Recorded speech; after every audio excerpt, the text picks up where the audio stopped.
आज judicial commission of Pakistan की meeting बुलाई गई थी और उसके अंदर से एक बड़ी खबर आई है। बड़ी खबर ये है कि कॉन्स्टिट्यूशनल बेंच, जिसकी बहुत अरसे से बात चल रही थी कि बेंचेस बनेंगे या बेंच बनेगा, पहला बेंच आज बना दिया गया। उसके ऊपर बात करते हैं और कल कुछ बिल्स भी पास हुए हैं पार्लियामेंट में, उनके ऊपर भी बात करेंगे। अस्सलाम वालेकुम सर। वालेकुम अस्सलाम। सर, सबसे पहले तो ये जो जुडिशल कमीशन ऑफ पाकिस्तान की मीटिंग आज बुलाई गई थी और कॉन्स्टिट्यूशनल बेंच जो बना है, जो नाम नॉमिनेट हुए हैं, इनको कैसे देख रहे हैं? जैसे सब दो देख रहे हैं, मैं भी वैसे ही देख रहा हूँ। इनको अचानक बन गए हैं तो देख रहे हैं अब कि क्या होता है। ये एक्सेप्टेबल है सबके लिए, दोनों साइड्स के लिए, गवर्नमेंट के लिए भी और अपोजिशन के लिए भी, जो नेम्स आए हैं सामने? ये तो हुकूमत बता सकती है या अपोजिशन बता सकती है, लेकिन जो वहाँ पे हुआ है, जो जुडिशल कमीशन का इजलास हुआ है, उसमें दो उम्मीदवार थे। पीटीआई ने अपने उम्मीदवार दो बताए, यही आफरीदी जो चीफ जस्टिस हैं, कि उन्हीं को आईनी बेंच का सरबराह भी बनाया जाए, और अगर वो नहीं तो मंसूर अली शाह साहब को। तो दो पीटीआई ने अपने इन दो जजेस का नाम दिया सरबराह के लिए। जी, सरबराह के लिए। और उनका मतलब था कि सीनियर में से किसी को, या मुनीब अख्तर। तो हुकूमत की तरफ से पीपल्स पार्टी और साथ उनके बार कौंसिल के जो नुमाइंदे थे, 7 ये हो गए 6 हो गए। इन्होंने ये कहा कि जस्टिस अमीनुद्दीन खान को आईनी सरबराह बनाया जाए। तो फिर जस्टिस अमीनुद्दीन खान साहब ने भी, वो भी इन्हीं के साथ 6 के साथ उनका भी वोट चला गया। तो वो आईनी बेंच के सरबराह, बल्कि इसमें यह था कि मेंबरान जो थे ना बेंच के, उसके भी नाम दोनों तरफ से आ गए थे। और हुकूमत ने जो नाम दिए हैं, ये 7 मेंबर से यही नाम हुकूमत ने दिए हैं सारे। अच्छा। ये जो जस्टिस अमीनुद्दीन खान सरबराह होंगे, फिर आयशा मलिक और जस्टिस अमीनुद्दीन पंजाब से, सिंध से जस्टिस हसन अजहर रिजवी और जस्टिस मोहम्मद अली मज़हर हैं, बलूचिस्तान से जस्टिस जमाल खान मंदोखैल और जस्टिस नईम अख्तर अफ़गान हैं, खैबर पख्तूनख्वा से जस्टिस मुसरत हिलाली। तो यहाँ भी और 7 मेंबर ने जस्टिस अतर मिनल्ला को बाहर निकाल दिया। आईनी बेंच के सरबराह भी नहीं रहे। तो अब जो जो ताकत का जो खेल है, जो चल रहा है काफ़ी अरसे से, उसमें आप बज़ाहिर ये नज़र आ रहा है कि जो ग्रुप है जस्टिस मंसूर अली शाह, मुनीब अख्तर, अतर मिनल्ला, आयशा मलिक वगैरह का, ये ग्रुप जो है इस वक्त वो बैकफुट पे है। लेकिन ये नहीं है कि अभी उन्होंने सारे पत्ते उनके जो हैं वो ख़त्म नहीं हुए, अभी भी गेम हो सकती है। आज सुबह हमने देखा कि कुछ ख़त भी आए जस्टिस मंसूर अली शाह का और जस्टिस मुनीब अख्तर का, और उसके बाद कमेटी मीटिंग्स भी उन्होंने पब्लिक करने का कहा है। वो भी अपनी तरफ से पूरा जोर लगा रहे हैं, और आप समझते हैं कि चीफ जस्टिस इस सारे मामले में कोई किरदार अदा कर सकेंगे? अपना जोर लगाने वाली बात जो आपने की है ना, ये ही तो सबसे ज़्यादा बदकिस्मती है हमारे मुल्क में, कि अपनी कुर्सी के लिए, ओहदे के लिए लोग कैसे कैसे जोर लगाते हैं, और फिर ना उनके उसूल याद रहता है, ना कानून याद रहता है, ना आइन याद रहता है। अब आप देखें कि यही दोनों जजेस थे, जब काजी फाइज साहब चीफ जस्टिस थे, तो उनसे बच्चों की तरह लड़ रहे थे। तो कहा गया कि जिस तमाम जजेस काजी फाइज साहब पे भी इल्ज़ाम लगाए गए। अब काजी फाइज से तो चले गए हैं, ये दोनों जजेस अब फिर लड़ रहे हैं चीफ जस्टिस से। तो पचगानापन किन की तरफ से कंसिस्टेंट है, ये सोचें आप कि कौन है अपने ओहदे के लिए। मैं मुझे हैरानगी है, मैं जस्टिस मंसूर साहब की बहुत इज्जत करता हूँ कि वो एक सीट के लिए, अपने ओहदे के लिए इस हद तक इनसिक्योर फील करेंगे और इस हद तक एम्बिशियस हो जाएंगे कि वो रुक ही नहीं पा रहे हैं अपने आप को, और अपना आराम से देखिए,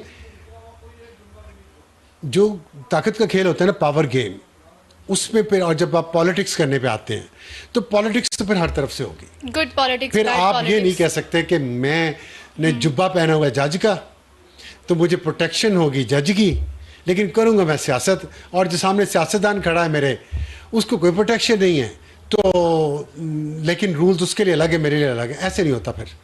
फिर सियासत में तो सियासतदानों ने ज़्यादा सियासत करनी आती है उनको, और उन्होंने की भी है।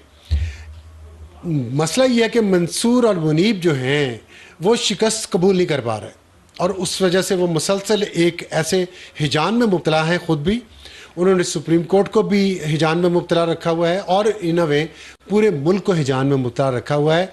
और उसकी वजह ये है कि जो एक पॉलिटिकल स्टेबिलिटी पाकिस्तान में आनी चाहिए, वो नहीं आ पा रही। अब देखिए, जो सबसे बड़ा इन पर इल्ज़ाम लग रहा है कि जब रिज़र्व सीट्स का फैसला आया तो उस पर रिव्यू पिटीशन फाइल हुई, तो जस्टिस काजी फाइज साहब उस वक्त चीफ जस्टिस से, उन्होंने कमेटी में मीटिंग में कहा कि इसको लगाएं, उनका नहीं लगाते, मैंने छुट्टी जाना है। जस्टिस मंसूर ने कहा मैंने छुट्टी जाना है, मुनीब अख्तर ने भी कहा मैंने छुट्टी जाना है। छुट्टी मुनीब अख्तर नहीं गए, मुनीब अख्तर यही थे, छुट्टी पे थे, लेकिन जब कमेटी की मीटिंग होती थी फिर आ जाते थे। तो मतलब सिर्फ केस ना सुनने के लिए, डिले करने के लिए उसको 2 महीने की छुट्टी, और उसके बाद भी नहीं सुना। सर क्योंकि वो तफसीली फैसला भी नहीं आया हुआ था, उसका भी कोई इम्पैक्ट होता है? तो तफसीली फैसला देते ना, किस चीज़ के दिया तो जस्टिस मंसूर और उनके हमनवा जजेस ने दिया था ना ये फैसला। तो वो क्या कर रहे थे दिनार साहब, क्यों नहीं तफसीली फैसला दिया? छुट्टी से पहले फैसला आ गया था, तो तफसीली फैसला देके छुट्टी पे जाते। तो जब आप खुद, आपकी इंटेंशन नज़र आ रही है, एक केस को आप जानबूझ के डिले कर रहे हैं, एक केस पे आप सुबह शाम दफ्तर के चक्कर लगा रहे हैं, इस केस को लगाएं, इस केस को लगाएं, ख़त लिख दिया।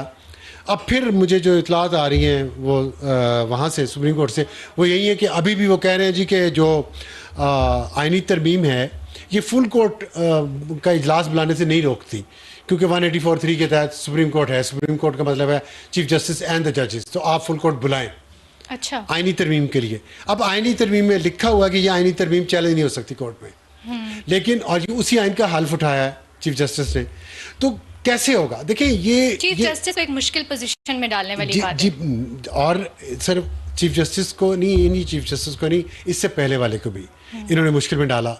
और बात वही है कि आप जब अपनी सियासत करने पे आते हैं, अभी देखिए जिस साबिक जस्टिस एजाज अफजल जो पनामा बेंच के मेंबर थे, जिन्होंने नवाज शरीफ के ख़िलाफ़ अकामा का फैसला दिया था, GIT बनवाई थी, अब बोल पड़े ना, ज़मीर का बोझ चैन नहीं लेने देता फिर इंसान को जब कब्र के करीब पहुंचता है। अब एजाज अफजल ने अपना गुनाह तस्लीम कर लिया ना कि हाँ मैंने व्हाट्सएप कॉल की थी GIT बनवाने के लिए, उसमें फ़ौजियों को डलवाने के लिए। ये एजाज अफजल ने फ़खर दुरानी का इंटरव्यू दिया, छपा है परसों के अखबारात में, शायद आपकी नज़र से नहीं गुजरा। आप बैठे हुए हैं अपने घर में वहाँ पे, और ज़मीर मलामत करता होगा अगर ज़िंदा हुआ तो। अब कह दें हाँ, उस वक्त क्या किया, उस वक्त अहमद नूरानी ने खबर दी कि व्हाट्सएप कॉल पे नाम डलवाए गए हैं GIT में, और एजाज अफजल ने नाम डलवाए हैं। एजाज अफजल को कांटेक्ट किया है अहमद नूरानी ने अपनी सहाफ़ती जिम्मेदारियां पूरी करने के लिए कि आप अपना मौक़िफ़ दें, मैं आपके नाम पे से ये खबर चला रहा हूँ। इसी एजाज अफजल ने अहमद नूरानी को तौहीन अदालत में तलब कर लिया अदालत में, और साथ मीर शकील रहमान को भी, और साथ यहाँ के जो ब्यूरो के थे हेड उनको भी। और ऐसे बोलते थे जैसे फ़िरौन नहीं बैठा होता ऊपर, थोड़ी सी ऊंची कुर्सी है ना जजेस की, जैसे फ़िरौन बोलता है, नीचे कीड़े मकोड़े फिर रहे हैं, माफ़ी मांगो, ये करो वो करो। तो ये जुर्रत कैसे हुई कि जज को कांटेक्ट करें आप? ये एजाज अफजल की जुर्रत कैसे हुई जज को कांटेक्ट करें आप उसका मौक़िफ़ लेने के लिए? जजेस के फैसले बोलते हैं, जजेस नहीं बोलते। अब एजाज अफजल साहब ने गुनाह मान लिया, हाँ मैंने डलवाए थे नाम। ये सियासत थी ना जो अब उस वक्त कमर बाजवा और फैज़ और इमरान खान मिलकर कर रहे थे कि GIT अपनी मर्जी की बनवाई, इन जजेस को इस्तेमाल किया टिश्यू पेपर की तरह, और इस्तेमाल करके फेंक दिया टिश्यू पेपर्स को। तो अब ये टिश्यू पेपर्स बोल रहे हैं बारी बारी।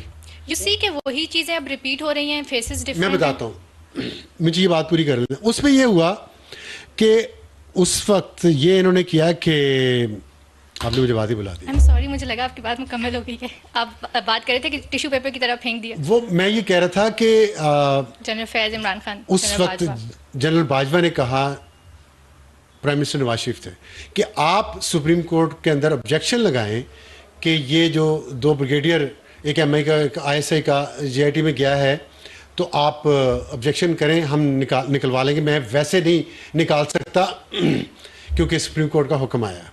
अब देखिए दोनों एक दूसरे के, सुप्रीम कोर्ट और ये जनरल बाजवा एक दूसरे पे के कंधे पे बंदूक रख के कैसे चला रहे थे। टारगेट क्या था? सियासी हुकूमत। ठीक है, तो अब ये फुल साइकिल हो गया है ना। तो अब ये आपने पूछा कि अब किरदार बदल गए हैं, यही तो समझाया जा रहा था खान साहब को। आज कुछ दिन पहले तक समझाया गया कि आप पॉलिटिकल फोर्सेस को कमज़ोर ना करें, आप इस हाइब्रिड निज़ाम को इतना ताकतवर ना करें कि कोई तोड़ ना सके। लेकिन GHQ और JHQ, जुडिशल हेडक्वार्टर को सियासत बहुत ज़ोर से आई हुई थी इन जजेस को।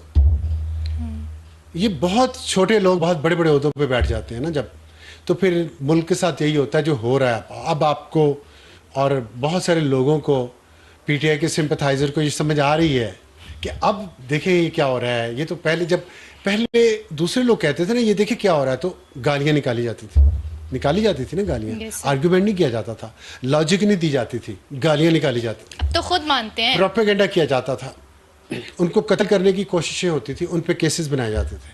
अब ये गेम उलट हो गई है। अब अगर कोई छत पे चढ़ के उनको गालियां, उनको उनके ऊपर उंगली नहीं उठा रहा, तब भी गालियां पड़ रही हैं उनको। मसलन हम लोगों पे हमले हुए तो मजाक उड़ाया गया, अब इन लोगों की गिरफ्तारियां हो रही हैं, केसेस बन रहे हैं, इनका कोई मजाक तो नहीं उड़ा रहा, इनको ये तो नहीं कह रहा कुछ किया होगा तो हुआ है ना, ये सब ऐसे तो कोई नहीं कह रहा ना। तो लेकिन गालियां फिर भी ये निकाल रहे हैं। ये जो गाली का कल्चर ने फ़रोग़ दिया ना, फैशिज्म का कल्चर फ़रोग़ दिया कि अगर तुम हमारी सपोर्ट नहीं करे, खामोश भी खड़े हो ना, तो ये तुम काफिर हो, ये हक व बातिल की जंग है, हमारे साथ खड़े हो, जैसे हम कह रहे हैं वैसे करो, अगर नहीं करोगे तो तुम काफिर हो, तुम बातिल हो। और ये किया, इतनी नफरत भरी कि अब वो नफरत का साइकिल पूरा हो गया है। खान साहब को कुछ दिन पहले तक भी कहा जा रहा था कि आप सियासी कुव्वतों से बात करें। खान साहब सियासी कुव्वतों से बात करना ही नहीं चाहते थे। उन्होंने हर एक के साथ पंगा लिया, जुडिशरी के साथ भी, काजी फाइसा के साथ भी, पार्लियामेंट के साथ भी, मीडिया के साथ भी, और सिर्फ इसलिए कि बाजवा और फैज़ उनकी साइड पे थे। तो वो साइड फिर बदल जाती है ना। उस वक्त तो 10 साल प्लान था उनका,